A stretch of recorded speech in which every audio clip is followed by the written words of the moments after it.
15 seconds, riders. Everybody calm down. 10, 9, 8, 7, 6, 5.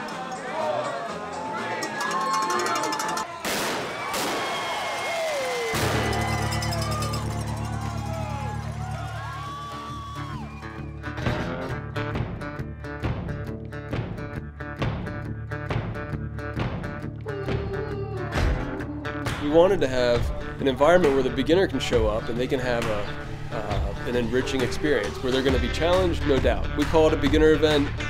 They would argue with us for the first 2 hours of their lives during that ride, but by the time they get to the finish line, they know that they're a bona fide mountain biker. USoD just puts on such a great event. You got bands playing, you have all the prominent industry people here, you have great interaction with the athletes.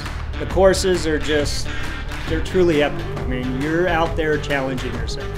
And even the pros are challenging themselves. This is a must-do. It's one of the highlights of the year. There's other awesome stuff out there, but Whiskey 50 in Prescott is one of the best. From pulling into town and seeing bikes on all the cars and just immediately feeling that emotional sort of high, you know? And then you get to watch some of the world's best pros race and cheer on and drink beers and have fun with all your buddies. And, you know, and of course you get the nerves and everything else that goes with knowing your start is the next morning. And, you know, you've all shared this experience and you've all come out the other end together. You know, like I said, no course is any small task. They're all very challenging. They're gritty, they're soulful, you learn about yourself. And then of course there's a massive party with free live music and it's your people everywhere you go. And then of course you get all the pros racing their backcountry race on Sunday. You get to see them do what you just did and with style. The trail system here is incredible. I think there are 100 miles of trails, of which we used 50 or so today. Pretty technical in spots with a lot of big rocks, but also some super fast flowy sections that are just a lot of fun. You're out there for 3 hours and what? 3:15 last year, and I think I missed 4th by like 35 seconds, 5th by, so it's tight racing still at the end.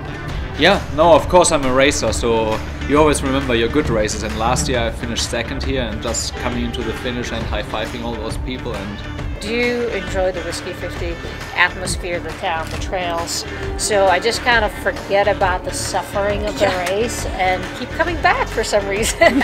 Yeah, I'm the same. At some point going up that water bar thing, once we got almost to the top, I just took a second to look around and it was awesome scenery and I'm like, oh, I think just that dropped my heart rate 10 beats per minute.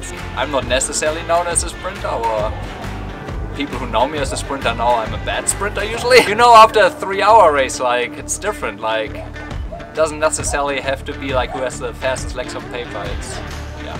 And I wanted that sprint, so yeah, that was a really cool way to end the race.